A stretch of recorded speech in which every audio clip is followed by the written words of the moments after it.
I was given this incredible Sashiko panel, but I need help deciding what to do with it. I've got my thimble, scissors and needle ready, and my kind friend also gave me the Sashiko thread. But this is the kit, it's still in the package. The size is 27¾ by 44. Now this is called Plum Tree, and it's a Sylvia Pippin design. It's made in Japan, but Sylvia Pippin and Kitty Pippin work together, and they are American. So I'm going to cut this open, pull it out, and we'll have a look what it looks like.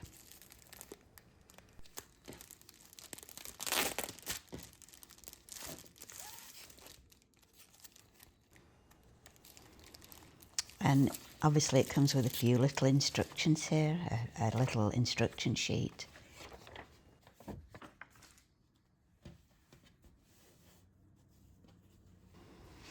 And I've always loved this indigo colouring with the white Sashiko thread on it.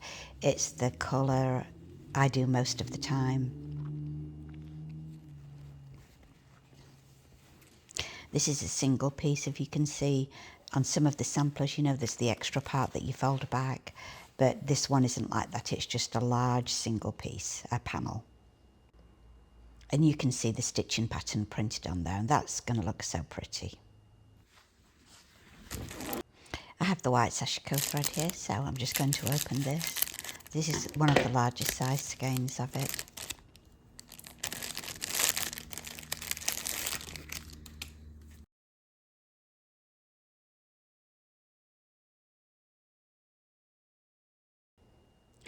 I always try to keep the labels in case I need more because I want it to be the same. Even if you buy white that's a different brand, sometimes it can vary just a little bit. I found the knot there that holds it all together, and I've opened up into the skein, which is a loop of the thread. And I'm just going to cut that in half. And that'll be the length that I use to do my Sashiko stitching with. You really have to open it this way. If you try to pull a strand out otherwise from the skein that it's in all twisted together, it'll just make a big knot.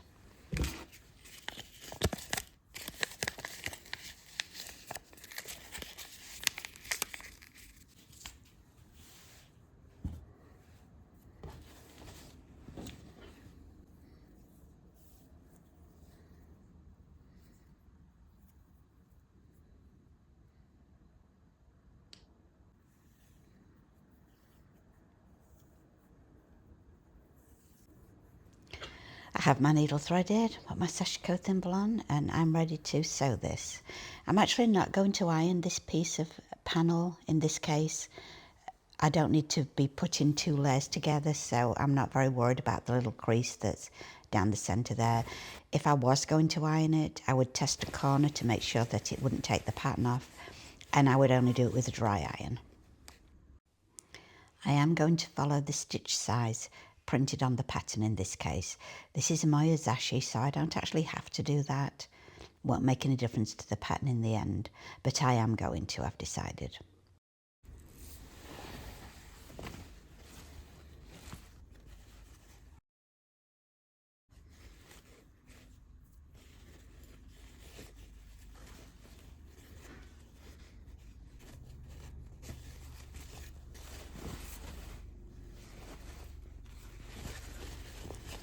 Because I don't know what I'm going to do with this when it's finished, I'm beginning with a no knot Sashiko start. I've sewn 3 stitches in the opposite direction to which I'm going to be going, and now I'm going to go over those 3 stitches, following the lines of them exactly.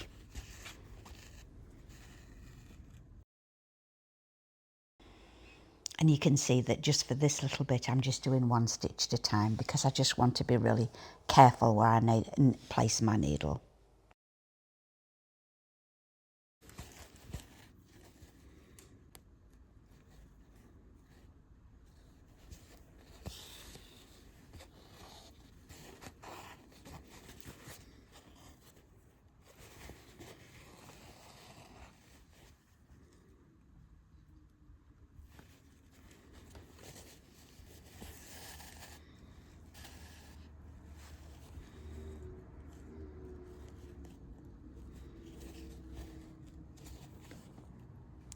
I know Daisy thinks I should be paying attention to her.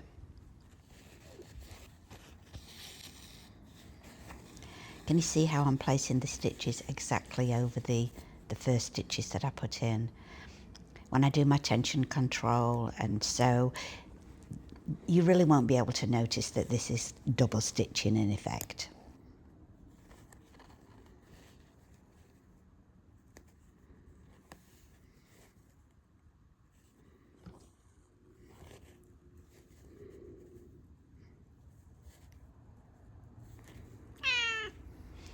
Yes, you're really not helping, Daisy.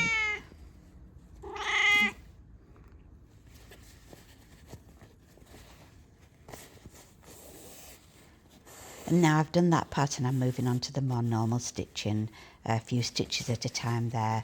But along this straight, I will be loading a lot of stitches onto my needle as I sew in my usual way.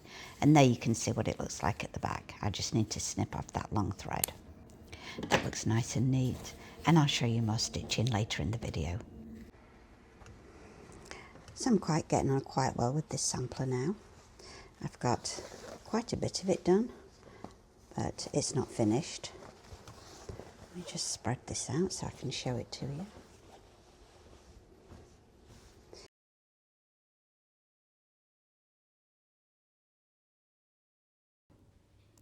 I've been thinking about a wall hanging as a possibility, but it's really quite big. And you can see some of the detail of the birds and butterflies there. The white Sashiko's lovely and bright against that dark background. I'm still down here working on the last one. Oh, my needle's stopping it unfolding. Let me just take that out. There we go.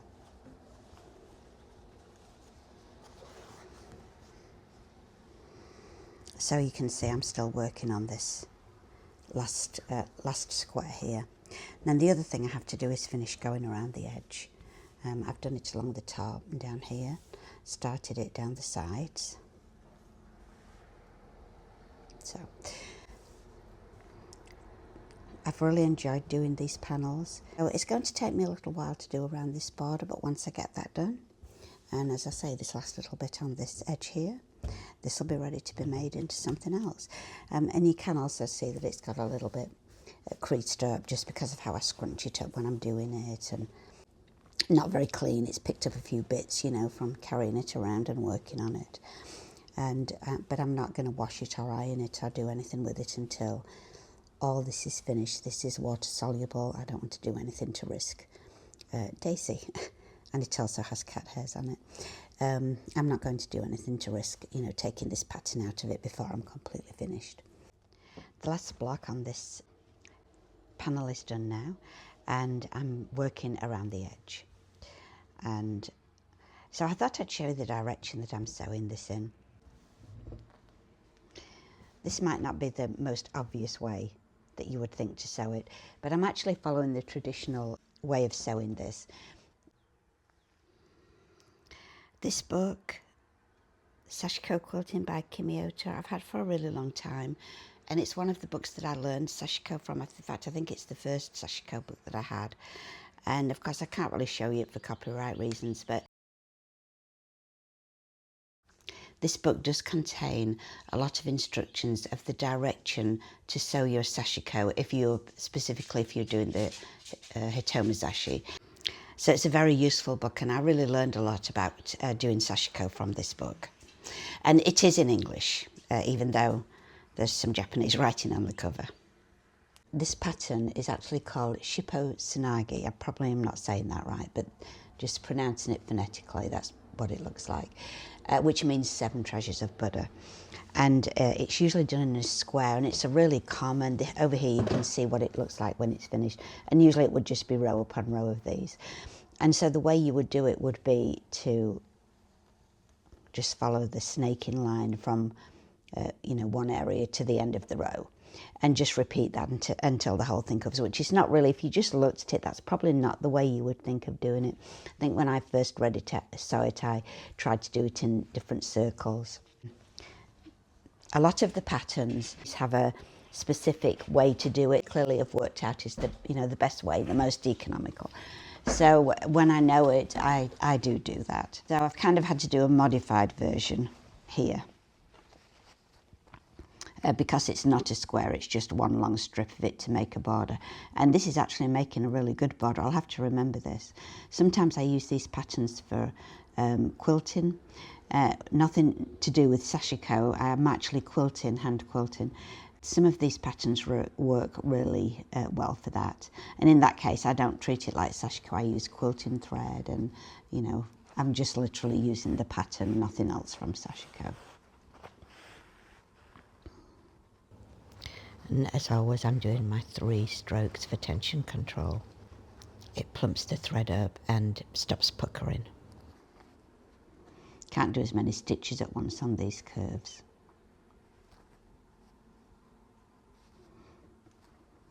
And it just, to me, feels so unnatural to do these bigger stitches. And because it feels unnatural, it kind of slows me down. But it's not that I dislike this at all. I really like the look of it. It's just not what I usually do. Just this particular area. The stitches on the internal parts, they were much more normal to what I would usually do.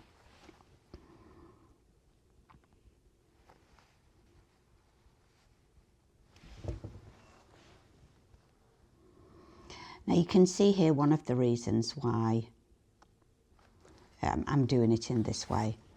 Because, Jess, don't do that. Okay, is that if I went up here and then back down here, these stitches are so close together that would be nothing, no thread almost in between them. And so that wouldn't be good.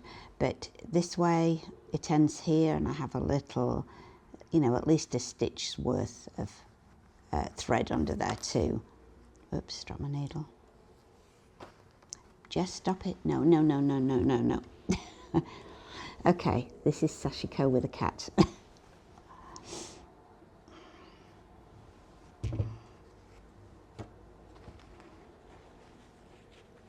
This made me have a little tangle there as well. Sorry about that.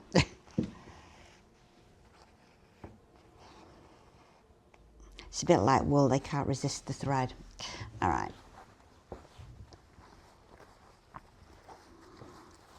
So I've just done that curve there, and now I'm going to do this curve back down to here, and I'm just going to repeat that all the way along.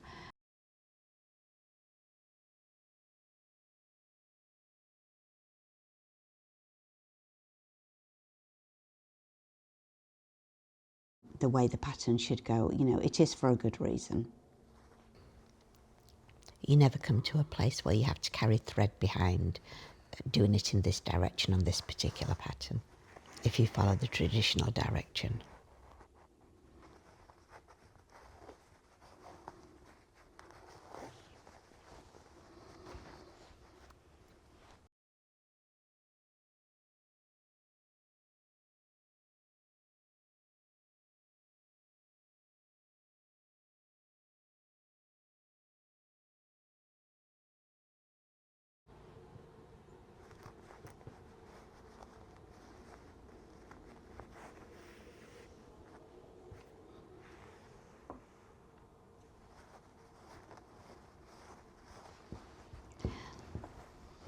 So when I get to the end, I just turn around and I just come back, doing another curve and continue until it's done.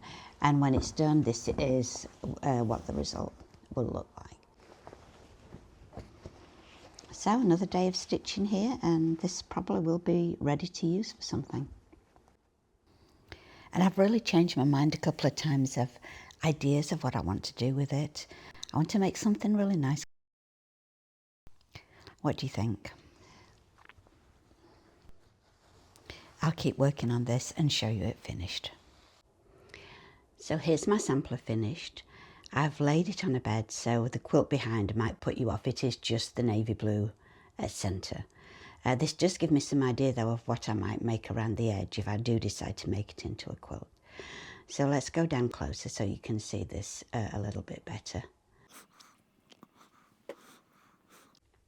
I'm very pleased with that. I do see a mistake I've made though. Do you see over here? I've laid this out as finished, but look, I actually see I've got a few more little stitches there to do. So I'll pick that up. I didn't notice that until I just laid this out and took this photograph. I've missed a little bit. Apart from that little bit, it's finished. So I've just really enjoyed doing this. It's really pretty. This is called Plum Tree, I think, if I remember right. But I really like the look of these. They're that similar pattern to cherry blossoms that I like, but lots more of these lines going through the centre, and I really like that pattern, and even just on its own I like that as a pattern. And then a little bird and butterfly, and laying it over my bed on top of this quilt makes me think a quilt would be a good suggestion for it, maybe with some darker fabrics. I just had this laid on a table as well, looking at it, and I also think it would make a nice tablecloth centre. So now I'm trying to decide what I really want to do with it. So probably I'm going to put it away and decide how to finish it off. But I will just finish that last little piece in the centre there first. So what do you think? So having a hard time making my mind up now. So lots of fun to do this. If you enjoyed this video and you want to do more sashiko or quilting, hit the notification bell for more of my videos, and thanks for watching.